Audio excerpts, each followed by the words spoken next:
Hello, അമ്മ മനസ്സിൻ്റെ പുതിയൊരു കഥയിലേക്ക് എല്ലാവർക്കും സ്വാഗതം. ചാനൽ ആദ്യമായിട്ട് കാണുന്നവരാണെങ്കിൽ ഒന്ന് സബ്സ്ക്രൈബ് ചെയ്തിട്ട് ലൈക്ക് ചെയ്യണേ. അങ്ങനെ നമ്മുടെ ചന്ദ്രികയെ കിട്ടിയ സന്തോഷത്തിൽ ചന്ദ്രികയും മലറിനെയും കൂട്ടിയിട്ട് ക്ഷേത്രത്തിൽ അവർ നിറവേറ്റാൻ ആഗ്രഹിച്ച നേർച്ചകളൊക്കെ നടത്താൻ വന്നിരിക്കുകയാണ്. ലക്ഷ്മിയും മഹേന്ദ്രനും അതുപോലെ സിദ്ധാർത്ഥിൻ്റെ കൂടെയാണ് വന്നിട്ടുള്ളത്. ആ സമയത്ത് ചന്ദ്രിക പറയുന്നുണ്ട്, എന്നെ പ്രസവിച്ച അമ്മ പോലും എൻ്റെ മേൽ ഇത്രയും സ്നേഹം കാണിക്കുമെന്ന് എനിക്കറിയില്ല. അതുകൊണ്ട് തന്നെ ഇനിയൊരു ജീവിതകാലം ഉണ്ടെങ്കിൽ, അതല്ല ഇനി എത്ര ജീവിതം ഉണ്ടെങ്കിലും ഈ അമ്മയുടെ കാലിൻ്റെ അടിയിൽ ജീവിക്കണം എന്നാണ് ഞാൻ ആഗ്രഹിക്കുന്നത്. അപ്പോൾ അവളോട് തിരിച്ച് മറുപടി പറയാതെ ലക്ഷ്മിയും ചിന്തിക്കുന്നുണ്ട്, നിന്നെപ്പോലൊരു മകളെ കിട്ടിയതാണ് ഞങ്ങളും ജീവിതത്തിൽ ചെയ്ത ഏറ്റവും വലിയ ഭാഗ്യമെന്ന്. ചന്ദ്രികയ്ക്ക് വേണ്ടിയുള്ള വഴിപാടുകളും അർച്ചനകളും ഒക്കെ പൂജാരി നടത്തിക്കൊണ്ടിരിക്കുകയാണ്. അതുകൊണ്ട് തന്നെ അവരെല്ലാവരും ക്ഷേത്രത്തിന് മുന്നിൽ പ്രാർത്ഥനയോടെയാണ് നിൽക്കുന്നത്. പൂജാരി വന്ന് പ്രസാദം കൊടുക്കുന്ന സമയത്ത് എല്ലാവരും ആ വിളക്ക് തൊട്ട് തൊഴുകയാണ്. അതിനുശേഷം സിദ്ധാർത്ഥ് മലരിന് പ്രസാദം തൊട്ട് കൊടുക്കുന്നുണ്ട് നെറ്റിയിൽ. അപ്പോൾ സ്നേഹത്തോടെ മലരും പറയുന്നുണ്ട്, സിദ്ധു ഞാനും എന്ന് പറഞ്ഞിട്ട് അവൾ സിദ്ധുവിനും തിരിച്ച് തൊട്ട് കൊടുത്തു കൊടുക്കുകയാണ്. അപ്പോൾ അവരുടെ രണ്ടുപേരുടെ ആ ഒരു സ്നേഹം കാണുമ്പോൾ ചന്ദ്രികയ്ക്കും അതുപോലെ ലക്ഷ്മിക്കും ഒക്കെ ഒത്തിരി സന്തോഷമാവുകയാണ്. ആ സമയത്ത് ലക്ഷ്മി പൂജാരിയോട് പറയാണ്, സ്വാമി എൻ്റെ കുട്ടികളെ തിരിച്ചു കിട്ടിക്കഴിഞ്ഞാൽ ഞാൻ ഇവിടെ വന്നിട്ട് അടിപ്രദക്ഷിണം നടത്താമെന്നുള്ളത് ദൈവത്തിൻ്റെ അടുത്ത് നേർച്ച നേർന്നിട്ടുണ്ടായിരുന്നു. അത് കേൾക്കുന്ന സമയത്ത് ചന്ദ്രിക വല്ലാത്തൊരു സങ്കടത്തോടെ അമ്മയെ നോക്കുകയാണ്. അപ്പോൾ ലക്ഷ്മി പറയുന്നുണ്ട്, എൻ്റെ ആഗ്രഹം അല്ലെ എൻ്റെ പ്രാർത്ഥന ദൈവം സ്വീകരിച്ചു, അതുകൊണ്ട് ഞാനിപ്പോൾ അടിപ്രദക്ഷിണം ചെയ്യാമെന്നാണ് വെക്കുന്നത്. അപ്പോൾ പൂജാരി പറയുന്നുണ്ട്, തീർച്ചയായിട്ടും നിങ്ങൾക്കിപ്പോൾ ചെയ്യാം. ആർക്ക് വേണ്ടിയിട്ടാണോ നിങ്ങൾ ഇങ്ങനെ ഒരു നേർച്ച വെച്ചിട്ടുള്ളത് അവരും നിങ്ങളുടെ കൂടെ ഉള്ളത് നല്ലതാണ്. ശരി സ്വാമി, ലക്ഷ്മി പറയുന്നുണ്ട്. അപ്പോൾ പൂജാരി പറയാണ്, സ്വാമിയെ നന്നായിട്ട് പ്രാർത്ഥിച്ചതിന് ശേഷം നിങ്ങൾ ആർക്ക് വേണ്ടിയാണോ നേർച്ച വെച്ചിട്ടുള്ളത് അവരെയും കൂട്ടിയിട്ട് അടിപ്രദക്ഷിണം തുടങ്ങിക്കോളൂ. അങ്ങനെ ചന്ദ്രികയും മലരിനെയൊക്കെ കൂട്ടിയിട്ട് ലക്ഷ്മി അടിപ്രദക്ഷിണം നടത്താൻ വേണ്ടിയിട്ട് തുടങ്ങുകയാണ്. അതിനു മുന്നേ അവർ ദൈവത്തിൻ്റെ അടുത്ത് പോയിട്ട് ഒന്നുകൂടെ പ്രാർത്ഥിക്കുകയാണ്. അതിനുശേഷമാണ് അവരെല്ലാവരും കൂടെ അടിപ്രദക്ഷിണം നടത്തുന്നത്. ലക്ഷ്മിയാണ് ആ ഒരു ഇത് ചെയ്യുന്നതെങ്കിലും എല്ലാവരും അവർക്കൊപ്പം തന്നെ മെല്ലെ മെല്ലെ നടക്കുകയാണ്. ആ സമയത്ത് സിദ്ധാർത്ഥും ചന്ദ്രികയും പരസ്പരം ഒന്നിച്ചാണുള്ളത്. അപ്പോൾ അവർ പരസ്പരം മുഖത്തോട് മുഖം നോക്കുന്നുണ്ട്. അവരുടെ രണ്ടുപേരുടെ ഉള്ളിലുള്ള പ്രണയം ആ സമയത്ത് പുറത്തു വരുന്നുണ്ടായിരുന്നു. അങ്ങനെ അടിപ്രദക്ഷിണം മൊത്തമായിട്ട് നടത്തിയതിന് ശേഷം തിരിച്ച് അതേ സ്ഥാനത്ത് തന്നെ വന്നിട്ട് ദൈവത്തെങ്കിൽ ഒന്നുകൂടെ പ്രാർത്ഥിച്ചതിന് ശേഷം അവർ പ്രസാദത്തിന് വേണ്ടി അവിടെ വെയിറ്റ് ചെയ്യാണ്. ആ സമയത്ത് പൂജാരി വന്നിട്ട് ലക്ഷ്മിയോട് പറയുന്നുണ്ട്, നിങ്ങൾ ആർക്ക് വേണ്ടിയിട്ടാണ് ഈ അടിപ്രദക്ഷിണം നേർച്ചയൊക്കെ ചെയ്തിട്ടുള്ളത് അവരുടെ കൈകൊണ്ട് തന്നെ സ്വാമിക്ക് മുന്നിൽ എന്തെങ്കിലും നേർച്ചയുള്ള കടം, അതായത് പണം എന്താണോ അത് ആ കാശിക്കുടുക്കയിൽ ഇടാൻ വേണ്ടിയിട്ട്. ലക്ഷ്മി അത് സമ്മതിച്ചിട്ട് മഹേന്ദ്രൻ്റെ കയ്യിൽ നിന്നും പണം വാങ്ങിക്കുകയാണ്. എന്നിട്ട് അത് തൊട്ട് തൊഴുതതിന് ശേഷം ചന്ദ്രികയോട് പറയുന്നുണ്ട്, ഇന്ന ചന്ദ്രികയെ, ഇത് നീയും മലരും ചേർന്നിട്ട് പ്രാർത്ഥിച്ചതിന് ശേഷം ദൈവത്തിൻ്റെ കാണിക്ക വഞ്ചിയിൽ ഇട്ടിട്ട് വാ. ചന്ദ്രിക പുഞ്ചിരിച്ചുകൊണ്ട് അത് സമ്മതിച്ചിട്ട് ആ പണം വാങ്ങിക്കുന്നുണ്ട്. സിദ്ധാർത്ഥന് അതൊക്കെ കണ്ടപ്പോൾ ഒത്തിരി സന്തോഷം തോന്നുകയാണ്, കാരണം ലക്ഷ്മിക്ക് അവരോടുള്ള സ്നേഹം കാണുന്ന സമയത്ത്. അതിനുശേഷം ചന്ദ്രികയും മലരും കൂടെ ആ പണവുമായിട്ട് കാണിക്ക വഞ്ചിയുടെ അടുത്ത് പോയിട്ട് പ്രാർത്ഥിച്ചതിന് ശേഷം കുറച്ച് പൈസ എടുത്തിട്ട് ചന്ദ്രിക മലരിൻ്റെ കയ്യിൽ കൊടുക്കുകയാണ്, അത് കാണിക്ക വഞ്ചിയിലിടാൻ. ബാക്കിയുള്ളത് അവളും തൊട്ട് തൊഴുതിട്ട് കാണിക്ക വഞ്ചിയിലിടുകയാണ്. അതിനുശേഷം തിരിച്ചു വന്നിട്ട് അവർ ആ കോവിലിനടുത്ത ഒരു സ്ഥലത്ത് ഇരിക്കുകയാണ്. ആ സമയത്ത് സിദ്ധാർത്ഥ് വന്നിരിക്കുന്നത് ചന്ദ്രികയുടെ അടുത്താണ്. അവർ രണ്ടുപേരും പരസ്പരം മുഖത്തോട് മുഖം നോക്കുന്നുണ്ട്. ചന്ദ്രികയ്ക്കും ഒരു നാണം തോന്നുകയാണ്, അതുപോലെ സിദ്ധാർത്ഥിനാണെങ്കിലും വല്ലാത്തൊരു പ്രണയം തോന്നുകയാണ് അവർക്ക് രണ്ടുപേർക്കും. മലരാണെങ്കിൽ ബലൂൺ കൊണ്ട് കളിച്ചുകൊണ്ടിരിക്കുകയാണ്. ലക്ഷ്മിയും അതുപോലെ തന്നെ മഹേന്ദ്രനും പരസ്പരം എന്തൊക്കെയോ സംസാരിച്ചുകൊണ്ടിരിക്കുന്നുണ്ട്. സിദ്ധാർത്ഥും ചന്ദ്രികയും ഇടയ്ക്കിടയ്ക്ക് പരസ്പരം നോക്കുന്നുണ്ടായിരുന്നു. ആ സമയത്താണ് കാറ്റടിച്ചിട്ട് മലറിൻ്റെ കയ്യിലുണ്ടായിരുന്ന ബലൂണുകളൊക്കെ പാറിപ്പോവുകയാണ്. ഒരുപാട് ബലൂണ് സിദ്ധാർത്ഥ് വാങ്ങിച്ചു കൊടുത്തുകൊണ്ട് തന്നെ എല്ലാം വേറെ വേറെ ആയിട്ടാണ് പോകുന്നത്. അപ്പോൾ മലർ അതിൻ്റെ പിന്നാലെ പോയപ്പോൾ തന്നെ സിദ്ധാർത്ഥും ചന്ദ്രികയും അത് എടുത്തു കൊടുക്കാൻ വേണ്ടി മലറിൻ്റെ പിന്നാലെ ഓടുന്നുണ്ട്. അങ്ങനെ കുറച്ച് ദൂരം മുന്നോട്ട് പോയപ്പോൾ രണ്ടുപേരും പരസ്പരം ദേഹത്ത് കൂട്ടിയിടിക്കുകയാണ്. ബലൂണിന് പിന്നാലെ ഓടുന്ന സിദ്ധാർത്ഥിനെയും ചന്ദ്രികയും കാണുമ്പോൾ ലക്ഷ്മിയും മഹേന്ദ്രനും പൊട്ടിച്ചിരിക്കുകയാണ്. അപ്പോൾ ദേഹത്ത് കൂട്ടിയിടിച്ച സമയത്ത് ചന്ദ്രിക വേഗം സിദ്ധാർത്ഥിനോട്, അയ്യോ സോറി സർ. അപ്പോൾ സിദ്ധാർത്ഥും പറയുന്നുണ്ട്, സോറി ചന്ദ്രിക. അതിനുശേഷം വീണ്ടും അവർ പരസ്പരം കണ്ണുകളിൽ നോക്കി നിൽക്കുകയാണ്. അവരുടെ ഉള്ളിലെ പ്രണയം വാക്കുകൾക്ക് അതീതമായിട്ട് കണ്ണുകൾ കൊണ്ട് സംസാരിക്കുകയാണ് രണ്ടുപേരും. ആ സമയത്ത് ആ ക്ഷേത്രത്തിൽ തന്നെ ജാനകി ഉണ്ടായിരുന്നു, സിദ്ധാർത്ഥിൻ്റെ അമ്മ. അപ്പോൾ അവർ അതുവഴി ഇങ്ങോട്ടേക്ക് വന്നുകൊണ്ടിരിക്കുകയാണ്. ആ സമയത്ത് പൂജാരി വന്നിട്ട് ചന്ദ്രികയോട് പറയുന്നുണ്ട്, മോളെ ഇത് പ്രസാദമാണ്, ഇതൊന്ന് ലക്ഷ്മി അമ്മയ്ക്ക് കൊടുത്താൽ മതി. അപ്പോൾ ചന്ദ്രിക അത് വാങ്ങിക്കുകയാണ്. ആ സമയത്താണ് ജാനകി അവിടെ ചന്ദ്രികയും സിദ്ധാർത്ഥും നിൽക്കുന്നത് കാണുന്നത്. അപ്പോൾ അല്പം ദൂരത്തായിട്ടാണ് അവരുള്ളത്. എന്താണ് ഇവർ സംസാരിക്കുന്നതെന്ന് അറിയാൻ വേണ്ടിയിട്ട് ജാനകി ഇവരെ തന്നെ നോക്കി നിൽക്കുന്നുണ്ട്. ആ സമയത്ത് ചന്ദ്രികയുടെ കയ്യിലിരിക്കുന്ന പ്രസാദം നോക്കിയിട്ട് സിദ്ധാർത്ഥ് പറയുന്നുണ്ട്, ആൻറ്റി അവരുടെ നേർച്ചക്കടം വീട്ടി. അപ്പോൾ ചന്ദ്രികയ്ക്ക് സിദ്ധാർത്ഥ് എന്താണ് പറയുന്നതെന്ന് മനസ്സിലായില്ല. അപ്പോൾ സിദ്ധാർത്ഥ് പറയുന്നുണ്ട്, ഞാനും ഒരു നേർച്ചക്കടം വെച്ചിട്ടുണ്ട്, അത് നിറവേറ്റണമെന്ന് എനിക്ക് ആഗ്രഹമുണ്ട്. അപ്പോൾ ചന്ദ്രിക സന്തോഷത്തോടെ പറയാണ്, നിറവേറ്റിക്കോളൂ. അപ്പോൾ സിദ്ധാർത്ഥ് ചോദിക്കുന്നുണ്ട്, തീർച്ചയായിട്ടും നിറവേറ്റട്ടെ. അപ്പോൾ ചന്ദ്രിക പറയാണ്, എന്തിനാ മടിച്ചു നിൽക്കുന്നത്, നിറവേറ്റിക്കോളൂ. അത് കേട്ട സമയത്ത് സിദ്ധാർത്ഥ് പ്രണയത്തോടെ ചന്ദ്രികയെ നോക്കുകയാണ്. അതിനുശേഷം ആ താലത്തിൽ നിന്നും പ്രസാദം എടുത്തിട്ട് അത് ചന്ദ്രികയുടെ നെറ്റിയിലേക്ക് കൊടുക്കാൻ വേണ്ടി പോവുകയാണ്. ചന്ദ്രിക ഒട്ടും പ്രതീക്ഷിച്ചിട്ടുണ്ടായിരുന്നില്ല അങ്ങനെ ഒരു നേർച്ചക്കടായിരിക്കും സിദ്ധുവിന് ഉണ്ടാവുക എന്നുള്ളത്. സിദ്ധാർത്ഥാണെങ്കിൽ വളരെയധികം പ്രണയത്തോടു കൂടിയാണ് ആ പ്രസാദം ചന്ദ്രികയുടെ നെറ്റിയിൽ വെക്കുന്നത്. അവൾ തന്നെ ആശ്ചര്യപ്പെട്ടു പോവുകയാണ്. അതിനേക്കാൾ ഉപരി ഇത് മാറി നിന്ന് കാണുന്ന ജാനകിക്ക് തീരെ അത് സഹിക്കാൻ പറ്റുന്നുണ്ടായിരുന്നില്ല. ചന്ദ്രിക ഒട്ടും പ്രതീക്ഷിക്കാതെയായിരുന്നു സിദ്ധാർത്ഥ് അങ്ങനെ ഒരു കാര്യം ചെയ്തത്. അതുകൊണ്ട് തന്നെ അവൾക്കത്, കാരണം ഭർത്താവായിട്ട് വരുന്ന ഒരാൾ മാത്രമേ ഒരു പെൺകുട്ടിയുടെ നെറ്റിയിൽ അങ്ങനെ ഒരു സിന്ദൂരോ അല്ലെങ്കിൽ ഒരു പ്രസാദമോ വെച്ചു കൊടുക്കുള്ളൂ എന്നുള്ളൊരു വിശ്വാസത്തിലാണ് അവർ ജീവിക്കുന്നത്. അപ്പോൾ തീർച്ചയായിട്ടും ചന്ദ്രികയ്ക്ക് അത് വല്ലാത്തൊരു അനുഭവമായിരുന്നു. സിദ്ധാർത്ഥാണെങ്കിൽ പ്രണയത്തോടെ പുഞ്ചിരിച്ചുകൊണ്ട് ചന്ദ്രികയെ തന്നെ നോക്കി നിൽക്കുകയാണ്. കാരണം അവളത് പ്രതീക്ഷിച്ചിട്ടില്ല എന്നുള്ളത് സിദ്ധാർത്ഥിന് മനസ്സിലായിട്ടുണ്ടായിരുന്നു. അതിനുശേഷം ചന്ദ്രികയുടെ കയ്യിലിരുന്ന താലത്തിൽ നിന്നും അവനൊരു പൂവെടുത്തിട്ട്, അതായത് തലയിൽ ചൂടാനുള്ളൊരു പൂവെടുത്തിട്ട് ചന്ദ്രികയ്ക്ക് നേരെ നീട്ടുകയാണ്. അവളുടെ കയ്യിലിരിക്കുന്ന താലം അവൻ വാങ്ങിച്ചിട്ടുണ്ടായിരുന്നു. ചന്ദ്രികയ്ക്ക് നേരെ സിദ്ധാർത്ഥ് ആ പൂവ് നീട്ടുന്നത് കണ്ടപ്പോൾ തന്നെ ജാനകിക്ക് വല്ലാത്ത ആശ്ചര്യം തോന്നുകയാണ്. അതിനേക്കാൾ ഉപരി ചന്ദ്രിക അത് വാങ്ങിക്കുന്ന ജാനകി ഒട്ടും പ്രതീക്ഷിച്ചിട്ടുണ്ടായിരുന്നില്ല. ചന്ദ്രികയാണെങ്കിൽ പ്രണയത്തോടു കൂടി തന്നെ അത് വാങ്ങിക്കുകയും അതിനുശേഷം അത് അവളുടെ തലയിൽ ചൂടുകയും ചെയ്യാണ്. ചന്ദ്രിക അത് വാങ്ങിയിട്ട് തലയിൽ ചൂടിയ സമയത്ത് സിദ്ധാർത്ഥിന് ഒത്തിരി സന്തോഷമാവുകയാണ്. അവൻ പുഞ്ചിരിച്ചുകൊണ്ട് പ്രണയത്തോടെ ചന്ദ്രികയെ തന്നെ നോക്കി നിൽക്കുന്നുണ്ട്. തൊട്ടരികിലായിട്ട് ജാനകി നിൽക്കുന്നത് അവർ രണ്ടുപേരും അറിയുന്നുണ്ടായിരുന്നില്ല. ഒരല്പസമയം കൂടി അവർ രണ്ടുപേരും പ്രണയത്തോടെ പരസ്പരം നോക്കി നിൽക്കുകയാണ്.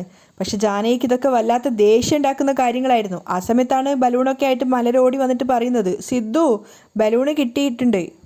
ആഹാ സൂപ്പർ ഡാ, വാ പോവാം, ചന്ദ്രികയോട് സിദ്ധാർത്ഥ് ചോദിക്കുകയാണ്. അങ്ങനെ അവർ 3 പേരും കൂടി ചേർന്നിട്ട് തിരിച്ച് ലക്ഷ്മിയുടെ മഹേന്ദ്രൻ്റെ അടുത്തേക്ക് പോകുന്നുണ്ടായിരുന്നു. ആ സമയത്തൊന്നും അവർ ജാനകി അവിടെ കണ്ടിട്ടേ ഇല്ല. അവർ 3 പേരും കൂടി ഒരു കുടുംബം പോലെ അവിടുന്ന് പോകുന്നത് കണ്ടപ്പോൾ ജാനകിക്ക് അത് ഉൾക്കൊള്ളാനേ സാധിക്കുന്നുണ്ടായിരുന്നില്ല. മലരിൻ്റെ കൈയും പിടിച്ചിട്ട് സിദ്ധാർത്ഥിനൊപ്പം നടന്നു വരുന്ന ചന്ദ്രികയും കാണുന്ന സമയത്ത് ലക്ഷ്മി മഹേന്ദ്രനോട് പറയുന്നുണ്ട്, അങ്ങോട്ടേക്ക് നോക്ക്, എന്ത് ഭംഗിയാണ് അവർ വരുന്നത് കാണാൻ. മഹേന്ദ്രനും ആ കാഴ്ച ഒരു നല്ല കാഴ്ചയായിട്ടാണ് തോന്നുന്നത്. അവർ രണ്ടുപേരും പരസ്പരം മുഖത്തോട് മുഖം നോക്കുന്നുണ്ട്. ചന്ദ്രികയും സിദ്ധാർത്ഥും മലറിൻ്റെ കൈപിടിച്ച് വരുന്നത് കാണുമ്പോൾ അവരൊരു കുടുംബം പോലെ തന്നെയാണെന്നാണ് മഹേന്ദ്രനും ലക്ഷ്മിക്കും തോന്നുന്നത്. ലക്ഷ്മിയുടെ അടുത്ത് വന്നതിന് ശേഷം പൂജാരി കൊടുത്ത പ്രസാദം ലക്ഷ്മിക്ക് കൊടുക്കുകയാണ് ചന്ദ്രിക. ആ പ്രസാദം നെറ്റിയിൽ തൊടുകയാണ് ലക്ഷ്മിയും അതുപോലെ മഹേന്ദ്രനും. അതിനുശേഷം എല്ലാവരും കൂടെ പോവാന്ന് പറഞ്ഞിട്ട് അവരവിടുന്ന് പോകുന്നുണ്ട്. അവരെല്ലാവരും ആ ക്ഷേത്രത്തിൽ നിന്ന് പോകുമ്പോൾ പിന്നിലായിട്ട് ജാനകി ഉണ്ടായിരുന്നു. പക്ഷെ അവരാരും ജാനകിയെ കണ്ടിട്ടില്ല. പക്ഷെ ജാനകി ആ സമയത്തൊക്കെ ദേഷ്യത്തോടെയാണ് ഉള്ളത്. അവർ ചിന്തിക്കുന്നുണ്ട്, ഇത്രയും കാലം സിദ്ധാർത്ഥാണ് ചന്ദ്രികയെ സ്നേഹിക്കുന്നതെന്ന് കരുതിയത്. എന്നാൽ ഇപ്പോഴാണ് മനസ്സിലായത് ചന്ദ്രിക തിരിച്ചും സിദ്ധാർത്ഥിനെ പ്രണയിക്കുന്നുണ്ടെന്ന്. പക്ഷെ ഞാൻ അവളോട് ചോദിക്കുമ്പോഴൊക്കെ അവൾ അവനെ പ്രണയിക്കുന്നില്ല എന്ന് എന്നോട് കള്ളം പറഞ്ഞുകൊണ്ടിരിക്കുകയായിരുന്നു. വീട്ടിൽ വെറും ഒരു വേലക്കാരിയായി വന്നിട്ട് അവിടുത്തെ യജമാനനെ കല്യാണം കഴിക്കണമെന്ന് ആഗ്രഹിക്കുകയാണല്ലേ. കല്യാണം കഴിച്ച ഭർത്താവിനെ ഓടിച്ചു വിട്ടിട്ട് എൻ്റെ വീട്ടിൽ എൻ്റെ മോനെ കല്യാണം കഴിച്ചിട്ട് വലിയ ആളാവാൻ വേണ്ടിയിട്ടാണ് അവൾ ശ്രമിക്കുന്നതെന്നാണ് തോന്നുന്നത്. അത് ഞാൻ ജീവനോടെയുള്ള കാലം വരെ സമ്മതിക്കില്ല. ജാനകിക്ക് വല്ലാത്ത ദേഷ്യം തോന്നുന്നുണ്ടായിരുന്നു. അതിനുശേഷം കാണിക്കുന്നത് വീട്ടിലെത്തിയ സമയത്ത് ചന്ദ്രികയെ അവർ വിളിപ്പിക്കുകയാണ് സംസാരിക്കാൻ വേണ്ടിയിട്ട്. അപ്പോൾ ചന്ദ്രിക വന്നിട്ട് നോക്കുമ്പോൾ തന്നെ ജാനകി ദേഷ്യത്തോടെയാണ് ഇരിക്കുന്നത്. ചന്ദ്രിക ചോദിക്കുന്നുണ്ട്, എന്നെ വിളിച്ചിട്ടുണ്ടായിരുന്നോ, എന്തെങ്കിലും ചെയ്യാനുണ്ടോ എന്നൊക്കെ ചോദിക്കുന്ന സമയത്ത് ദേഷ്യത്തോടെയാണ് ജാനകി പെരുമാറുന്നത്. കാരണം ജാനകിയുടെ മനസ്സ് നിറയെ ക്ഷേത്രത്തിൽ വെച്ചിട്ട് സിദ്ധാർത്ഥ ആ പൂവ് കൊടുത്തതും അത് ചന്ദ്രിക തലയിൽ ചൂടിയതൊക്കെയാണുള്ളത്. ചന്ദ്രിക വീണ്ടും ചോദിക്കുകയാണ്, ഞാൻ എന്തെങ്കിലും ചെയ്യാനുണ്ടോ അമ്മ?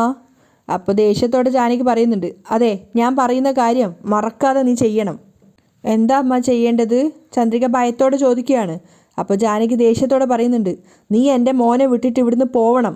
ചന്ദ്രിക മറുപടിയൊന്നും പറയാതെ തലതാഴ്ത്തി നിൽക്കുകയാണ്. അപ്പോൾ ജാനകി ദേഷ്യത്തോടെ പറയുന്നുണ്ട്, ഇതുവരെ സിദ്ധുവാണ് നിന്നെ പ്രണയിച്ചതെന്നാണ് ഞാൻ തെറ്റിദ്ധരിച്ചത്. പക്ഷേ ഇന്ന് രാവിലെ ക്ഷേത്രത്തിൽ വെച്ച് കണ്ടപ്പോഴാണ് നീയും അവനെ പ്രണയിക്കുന്നുണ്ടെന്ന് എനിക്ക് മനസ്സിലായത്. അപ്പോഴാണ് ചന്ദ്രിക ക്ഷേത്രത്തിൽ വെച്ച് അവർ കണ്ടു എന്നുള്ളത് മനസ്സിലാക്കിയത്. അവൾ ഷോക്കായിട്ട് പേടിയോടെ ജാനകിയെ നോക്കി നിൽക്കുകയാണ്. അപ്പോൾ ജാനകി ചോദിക്കുന്നുണ്ട്, നീ സിദ്ധുവിനെ പ്രണയിക്കുന്നത് സത്യമല്ലേ?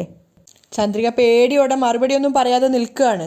ആ സമയത്ത് ജാനകി പറയാണ്, നീ ഇതുവരെയും സിദ്ധുവിനെ പ്രണയിക്കുന്നില്ല എന്ന് കള്ളം പറഞ്ഞിരിക്കുകയായിരുന്നു. എന്നിട്ട് ഇപ്പോൾ എങ്ങനെയാണ് നിൻ്റെ മനസ്സ് മാറിയത്? അപ്പോൾ ചന്ദ്രിക സങ്കടത്തോടെ പറയാണ്, എൻ്റെ മനസ്സ് മാറരുതെന്ന് തന്നെയായിരുന്നു ഞാൻ ദൈവത്തോട് ഇത്രയും കാലം പ്രാർത്ഥിച്ചുകൊണ്ടിരുന്നത്. പക്ഷേ സിദ്ധു സാറിൻ്റെ യഥാർത്ഥ പ്രണയം എൻ്റെ മനസ്സ് മാറ്റിക്കളഞ്ഞു.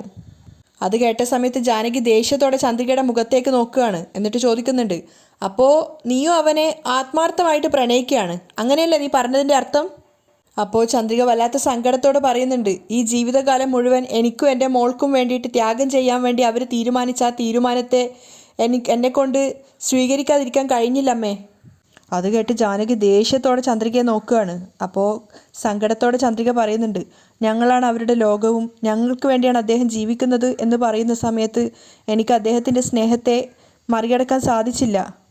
അതുകൊണ്ടാണ് അദ്ദേഹത്തിൻ്റെ ഹൃദയം നിറഞ്ഞ ആ പ്രണയത്തെ ഞാൻ സ്വീകരിച്ചത്. ചന്ദ്രിക പറഞ്ഞത് മുഴുവൻ കേട്ടതിന് ശേഷം ജാനകി ദേഷ്യത്തോടെ പറയുന്നുണ്ട്, നീ ഈ വീട്ടിലെ ഒരു വേലക്കാരി മാത്രമാണ്. നിനക്ക് ഈ വീട്ടിലെ അടുത്ത തലമുറയിൽപ്പെട്ട ചെറുക്കനെ കല്യാണം കഴിക്കണമെന്നാണ് ആഗ്രഹം അല്ലേ? അത് കേട്ടതും ചന്ദ്രിക സങ്കടത്തോടെ തലതാഴ്ത്തുകയാണ്. അപ്പോൾ ജാനകി പരിഹസിച്ചുകൊണ്ട് പറയുന്നുണ്ട്, നിന്നെപ്പോലെ ഒരുപാട് സ്ത്രീകളുണ്ട്, ജോലിക്കാരിയായിട്ട് വന്നിട്ട് കാശുള്ള വീട്ടിലുള്ള പയ്യന്മാരെ സ്നേഹിക്കുന്നു എന്നുള്ള പേരും പറഞ്ഞിട്ട് എങ്ങനെയെങ്കിലും പാട്ടിലാക്കും. സിദ്ധുവിൻ്റെ പേരിലിരിക്കുന്ന സ്വത്തുക്കൾ കണ്ടിട്ടായിരിക്കും നീ ഇതൊക്കെ ചെയ്യുന്നുണ്ടാവുക. പക്ഷെ ഞാൻ ഒരു കാര്യം ആദ്യം തന്നെ പറയാം, നീ ആഗ്രഹിക്കുന്നതൊന്നും ഇവിടെ നടക്കാൻ പോകുന്നില്ല. ചന്ദ്രിക വല്ലാത്ത സങ്കടത്തോടെ ജാനകിയെ നോക്കുകയാണ്. ആ സമയത്ത് ജാനകി പരിഹാസത്തോടെ പറയുന്നുണ്ട്, മര്യാദയ്ക്ക് നിന്റെ മോളെയും കൂട്ടിക്കൊണ്ട് നീ നിന്റെ ഗ്രാമത്തിലേക്ക് പോവാൻ നോക്കോ. ഇത്രയൊക്കെ ഞാൻ പറഞ്ഞിട്ടും മനസ്സിലാവാതെ ഇവിടെ തന്നെ നിന്നിട്ട് സിദ്ധാർത്ഥിന് ആശയക്കുഴപ്പമുണ്ടാക്കാനാണ് നീ ആഗ്രഹിക്കുന്നതെങ്കിൽ നീ വിചാരിക്കുന്നതായിരിക്കില്ല ഇവിടെ നടക്കുക. ചന്ദ്രിക വല്ലാത്ത സങ്കടത്തോടെ ജാനകിയെ നോക്കി നിൽക്കുകയാണ്. അപ്പോൾ ജാനകി പറയുന്നുണ്ട്, ഇങ്ങോട്ട് നോക്ക്, സിദ്ധാർത്ഥ് എനിക്ക് ഒരേ ഒരു മകനാണ്. അവൻ ആസ്തിയിലും അന്തസ്സിലും സ്റ്റാറ്റസിലും ഒക്കെ ഞങ്ങളുടെ അതേ ലെവലിൽ നിൽക്കുന്ന അന്തസ്സായിട്ടുള്ളൊരു പെണ്ണിനെ കല്യാണം കഴിച്ചിട്ട് അവൻ്റെ കൂടെ ജീവിപ്പിക്കണം എന്നാണ് ഞാൻ ആഗ്രഹിക്കുന്നത്. ചന്ദ്രികയെ നോക്കിയിട്ട് കളിയാക്കിക്കൊണ്ട് ജാനകി പറയുന്നുണ്ട്, നീ തെരുവിൽ വളർന്നിട്ടുള്ള ഒരു കുപ്പയാണ്. ചന്ദ്രിക ആകെ ഷോക്കായിട്ട് ജാനകിയെ നോക്കി നിൽക്കുമ്പോൾ ജാനകി പരിഹസിക്കുന്നുണ്ട്, ഇപ്പോൾ കാറ്റടിച്ചത് കൊണ്ട് ഗോപുരത്തിൻ്റെ മുകളിൽ വന്ന് ഒട്ടി നിൽക്കുന്നതേ ഉള്ളൂ. അവൾക്ക് മറുപടി ഒന്നും പറയാനുണ്ടായിരുന്നില്ല. കാരണം അത്രയും താഴ്ന്നൊരു ജോലിയാണ് താൻ അവിടെ ചെയ്യുന്നത് നമുക്കും നന്നായിട്ട് അറിയാം. അപ്പോൾ ജാനകി പറയുന്നുണ്ട്, നീ ഇപ്പോൾ ഈ ഗോപുരത്തിൻ്റെ മുകളിൽ ഒട്ടിപ്പിടിച്ചെന്ന് കരുതി നീ ഈ ഗോപുരത്തിന് സ്വന്തക്കാരിയായി മാറുന്നില്ല. അതുകൊണ്ട് ലാസ്റ്റായിട്ട് ഞാൻ ഒന്നുകൂടെ പറയാം, ദയവ് ചെയ്ത് അവനെ വിട്ട് നീ ഇവിടുന്ന് പൊയ്ക്കോ. അതല്ല, അവനെ വിട്ട് പോവാൻ നീ ഉദ്ദേശിക്കുന്നില്ലെങ്കിൽ എന്നെ എതിർത്തിട്ട് നിനക്ക് ഇവിടെ ഒന്നും ചെയ്യാൻ പറ്റുമെന്ന് നീ വിചാരിക്കണ്ട. ചന്ദ്രിക സങ്കടത്തോടെ ജാനകിയെ നോക്കുന്ന സമയത്ത് ജാനകി അവസാനമായിട്ട് പറയുന്നുണ്ട്, നോക്ക്, നിനക്ക് ഇന്ന് മുതൽ 2 ദിവസം സമയം തരാം. നീ എന്താ ചെയ്യാൻ പോകുന്നതെന്നൊന്നും എനിക്കറിയണ്ട. നീ നിന്റെ മോളെയും കൂട്ടി നിന്റെ സ്വന്തം നാട്ടിലേക്ക് പോവാൻ നോക്ക്. അതല്ല, അതിനപ്പുറം ഇവിടെ തന്നെ നിൽക്കണം എന്നാണ് നീ ആഗ്രഹിക്കുന്നതെങ്കിൽ നീ ഒരിക്കലും പ്രതീക്ഷിക്കാത്ത കാര്യങ്ങളൊക്കെ നീ അനുഭവിക്കേണ്ടി വരും. ചന്ദ്രിക ഭയത്തോടെ ജാനകിയെ നോക്കുന്ന സമയത്ത് അവർ പറയുന്നുണ്ട്, ഒരുപക്ഷെ ഈ വീട്ടിൽ എല്ലാവരും നിന്റെ പ്രണയത്തെ അറിഞ്ഞ് അവരെല്ലാവരും അത് സമ്മതിക്കുകയാണെങ്കിൽ പോലും നീ മനസ്സിൽ ഉറപ്പിച്ചോ, ഞാനിത് അംഗീകരിക്കില്ല. എൻ്റെ ജീവൻ പോയാലല്ലാതെ നിങ്ങളെ രണ്ടാളെ ഒരുമിക്കാൻ ഞാൻ അനുവദിക്കില്ല. അതല്ല, നിങ്ങൾക്ക് 2 പേർക്ക് ഒരുമിച്ച് ജീവിക്കണം എന്നുണ്ടെങ്കിൽ അതെൻ്റെ മരണത്തിന് ശേഷം മാത്രമേ സാധിക്കുള്ളൂ. ചന്ദ്രികയ്ക്ക് അവസാന മുന്നറിയിപ്പ് കൊടുത്തിട്ട് ജാനകി അവിടുത്തെ ദേഷ്യത്തോടെ പോവുകയാണ്. നിറഞ്ഞ കണ്ണുകളുമായിട്ട് ചന്ദ്രിക അവിടെ തന്നെ നിൽക്കുന്നുണ്ട്, ഇനി എന്താ ചെയ്യാന്നറിയാതെ. അതേസമയം പിന്നെ കാണിക്കുന്നത് മേഘയും കാത്തിരിക്കുകയാണ് അവളുടെ അച്ഛൻ അമ്പലത്തിൽ. അദ്ദേഹം നല്ല സന്തോഷവാനാണ്. അതേപോലെ തന്നെ മേഘയും കാർ ഇറങ്ങിയിട്ട് അങ്ങോട്ടേക്ക് വരുമ്പോൾ പുഞ്ചിരിച്ചുകൊണ്ടാണ് വരുന്നത്, പതിവിലും അധികം സന്തോഷത്തോടെ. അച്ഛനെ കണ്ട സമയത്ത് സന്തോഷത്തോടെ മേഘ അച്ഛാ എന്ന് വിളിക്കുന്ന സമയത്ത് അദ്ദേഹം ചോദിക്കുന്നുണ്ട്, എന്താ മോളെ, നീ സാധാരണയെക്കാളും ഒരുപാട് സന്തോഷമുള്ള പോലെ തോന്നുന്നു. അപ്പോൾ മേഘയും ചിരിച്ചുകൊണ്ട് പറയാണ്, അതെ അച്ഛാ, ഞാൻ വളരെയധികം സന്തോഷത്തിലാണ് ഉള്ളത്. നിങ്ങൾ പറഞ്ഞ പോലെ തന്നെ എല്ലാം കറക്റ്റായിട്ട് നടന്നു അച്ഛാ. അപ്പോൾ അദ്ദേഹം ചോദിക്കുകയാണ്, എന്താ മോളെ കാര്യം, പറ, എന്താ വിഷയം എന്ന് പറ. അപ്പോൾ മേഘ സന്തോഷത്തോടെ പറയാണ്, ലക്ഷ്മി അമ്മ ഞാൻ ചോദിച്ചതുപോലെ എല്ലാ സ്വത്തിൻ്റെ അവകാശവും എൻ്റെ പേരിൽ എഴുതി തന്നു. അയാൾക്ക് പോലും അത് വിശ്വസിക്കാൻ സാധിക്കുന്നുണ്ടായിരുന്നില്ല. അയാൾ വീണ്ടും ചോദിക്കുകയാണ്, സത്യം തന്നെയാണോ നീ പറയുന്നത്? എന്നെക്കൊണ്ട് വിശ്വസിക്കാൻ സാധിക്കുന്നില്ല. അപ്പോൾ മേഘ പറയുന്നുണ്ട്, സത്യമാണ് അച്ഛാ, എനിക്ക് തന്നെ വിശ്വസിക്കാൻ കഴിഞ്ഞിട്ടില്ല അച്ഛാ. സത്യം പറഞ്ഞാൽ ലക്ഷ്മി അമ്മ ഇത്ര പെട്ടെന്ന് എഴുതി തരുമെന്ന് ഞാൻ തന്നെ വിചാരിച്ചിട്ടില്ല. അപ്പം അയാളും ചിരിച്ചുകൊണ്ട് പറയാണ്, ഒരുപാട് സന്തോഷമായി മോളെ, മനസ്സിനെന്തോ വല്ലാത്തൊരു കുളിർമ വന്നതുപോലെ. അപ്പോൾ മേഘ പറയുന്നുണ്ട്, പിന്നെ ഈ വിഷയം മഹേന്ദ്രൻ അച്ഛൻ അറിയണ്ടെന്നാണ് ലക്ഷ്മി അമ്മ പറഞ്ഞിട്ടുള്ളത്. അപ്പോൾ അയാളും പറയുന്നുണ്ട്, അത് ശരിയാണ്, മഹേന്ദ്രൻ അറിയണ്ട, പിന്നെ നീ ആഗ്രഹിച്ചതൊന്നും നടക്കില്ല. ഇനി എന്താ വെച്ചാൽ ചെയ്യുക? മേഘ ചോദിക്കുകയാണ്. ഒരു കാര്യം ചെയ്, നീ എല്ലാം വിറ്റിട്ട് പണമാക്കി മാറ്റി. ഫുൾ പ്രോപ്പർട്ടി നിൻ്റെ പേരിലായതുകൊണ്ട് എല്ലാം വിൽക്കാനുള്ള റൈറ്റ്സ് നിനക്കുണ്ടാവും. എന്തെങ്കിലും ചെയ്ത് നീ നിൻ്റെ ജീവിതം സേഫ്റ്റി ആക്കാൻ നോക്ക്. അയാൾ മകൾക്ക് ഉപദേശിച്ചു കൊടുക്കുകയാണ്. അപ്പോൾ മേഘ ചോദിക്കുന്നുണ്ട്, ഞാൻ അങ്ങനെയൊക്കെ ചെയ്തു കഴിഞ്ഞാൽ ആ വീട്ടിലുള്ള എല്ലാവരും എന്നെ വെറുക്കില്ലേ? അപ്പോൾ അയാൾ പറയുന്നുണ്ട്, സ്വത്തുക്കൾ മുഴുവൻ നിൻ്റെ പേരിലായി, ഇനി അവർ വെറുത്താൽ തന്നെ നമുക്കെന്താ? കാരണം എല്ലാവരും എനിക്ക് കാലം മുഴുവൻ നിൻ്റെ കാലിൻ്റെ അടിയിലായിരിക്കും. അതുകൊണ്ട് അതൊന്നും നീ കാര്യമാക്കേണ്ട ആവശ്യമില്ല. അത് കേട്ടപ്പോൾ മേഘയ്ക്ക് സമാധാനമാവാണ്. അപ്പോൾ അവൾ അച്ഛനോട് പറയുന്നുണ്ട്, എൻ്റെ ഫ്രണ്ട് ഒരാൾ ലോയറായിട്ടുണ്ട്, ഞാൻ അവളോട് സംസാരിച്ചിട്ട് ഫർദറായിട്ട് എന്തൊക്കെയാണ് ചെയ്യേണ്ടതെന്ന് ചോദിക്കാം. ശരി മോളെ, ഞാൻ പറഞ്ഞതുപോലെ സ്വത്തുക്കളൊക്കെ വിറ്റിട്ട് ആ പണം മുഴുവൻ നിൻ്റെ കൈകളിലേക്ക് വന്നു ചേർന്ന് കഴിഞ്ഞാൽ പിന്നെ നീ പറയുന്നതാണ് ആ വീട്ടിലെ നിയമം. മേഘയ്ക്ക് അത് കേട്ടപ്പോൾ വല്ലാത്തൊരു സന്തോഷം തോന്നുകയാണ്. അതിനുശേഷം അയാൾ പറഞ്ഞു കൊടുക്കുന്നുണ്ട്, ഒരു കാര്യം കൂടെ പറയാം മോളെ. എന്താ വെച്ചാൽ ഒരു കാരണവശാലും നീ ഈ സ്വത്തുക്കളൊക്കെ കിട്ടിയ കാര്യം മഹേഷിനോട് പറയരുത്. അപ്പോൾ അതെന്താ വെച്ചാന്ന് ചോദിക്കുകയാണ് മേഘ. കാരണം നിനക്ക് നിൻ്റെ പേരിൽ സ്വത്തുക്കൾ കിട്ടിയെന്ന് അറിഞ്ഞു കഴിഞ്ഞാൽ അവൻ വേറെന്തെങ്കിലും പുതിയ അടവുമായിട്ട് വരും. അത് ഒരു പുതിയ അറിവായിട്ടാണ് മേഘയ്ക്ക് തോന്നിയത്. മാത്രമല്ല അദ്ദേഹം പറഞ്ഞതുപോലെ തന്നെ മഹേഷിനോട് അത് പറയില്ല എന്ന് അവൾ സമ്മതിക്കുകയാണ്.